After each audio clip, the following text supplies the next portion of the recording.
Assalamualaikum warahmatullahi wabarakatuh. Perkenalkan, nama saya Alif Fatin Abdullah dengan NIM 251 FI 030999. Perkenalkan, nama saya Rizna Yana Sari dengan NIM 251 FI 03079. Perkenalkan, saya Kesha Hemalia dengan NIM 251 FI 03103. Saya dari kelompok 8. Di sini saya dan kelompok saya akan membawakan storytelling data yang berjudul Potret HIV dan AIDS Kota Bandung dari tahun 2022 hingga tahun 2024. Pemirsa, ribuan warga kota Bandung mulai dari pegawai swasta, mahasiswa hingga ibu rumah tangga tercatat mengidap penyakit HIV/AIDS. Berdasarkan data Komisi Penanggulangan AIDS Kota Bandung, faktor perilaku seksual mendominasi penyebab penularan penyakit tersebut. Teman-teman, jika kita melihat data kesehatan kota Bandung selama 3 tahun terakhir, kita dihadapkan pada angka yang cukup signifikan. Hingga tahun 2024, total kasus HIV yang terakumulasi di kota kita mencapai 15.200 lebih kasus.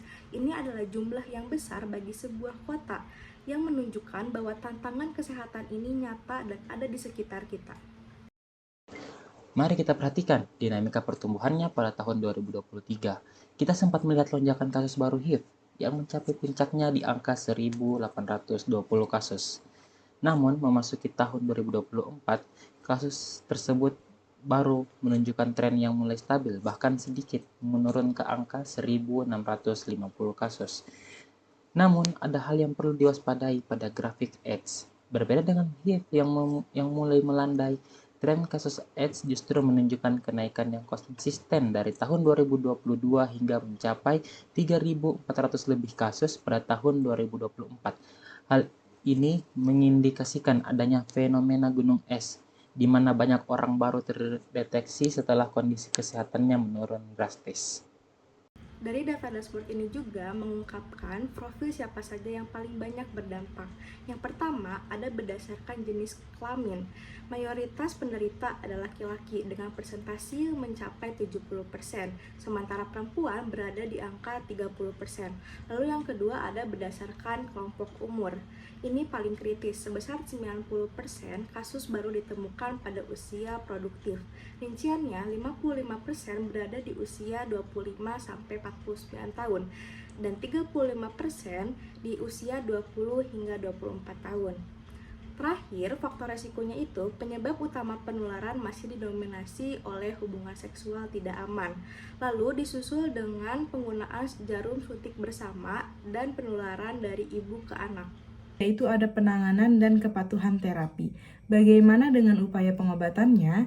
Bandung saat ini memiliki 9.100 lebih ODHIV dalam pengobatan ARV. Secara infrastruktur, kita sudah cukup siap dengan adanya 32 vaskes ARV dan 32 puskesmas layanan PDP.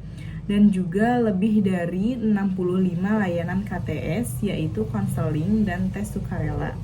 Namun, tantangan terbesar yang terlihat di dashboard adalah adherence terapi, kepatuhan minum obat, yang hanya berada di angka 35,50%.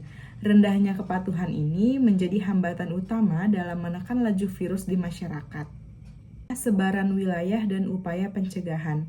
Secara geografis, sebaran kasus tidak merata. Beberapa kecamatan seperti Coblong, Sumur Batu, dan Anwer menunjukkan tingkat sebaran yang cukup tinggi, ditandai dengan warna biru pada peta. Sebagai respons, fokus pemerintah di periode 2022 sampai 2024 adalah memperkuat implementasi sosial, yaitu melalui yang pertama ada sosialisasi di sekolah dan kampus, yang kedua kampanye melawan stigma dan diskriminasi, dan yang ketiga mempermudah akses tes HIV mandiri. Sebagai kesimpulan, dashboard ini memberitahu kasus baru HIV mulai terkendali, angka AIDS yang naik, dan kepatuhan obat yang rendah adalah pekerjaan rumah besar bagi kita semua. Deteksi dini dan kepatuhan terapi adalah kunci utama untuk menjaga warga Bandung tetap sehat di masa depan. Baik teman-teman semua, sekian storytelling kami dengan judul Tren HIV di Kota Bandung dari tahun 2022 hingga 2024. Mohon maaf bila ada kekurangannya. Sekian, terima kasih. Wassalamualaikum warahmatullahi wabarakatuh.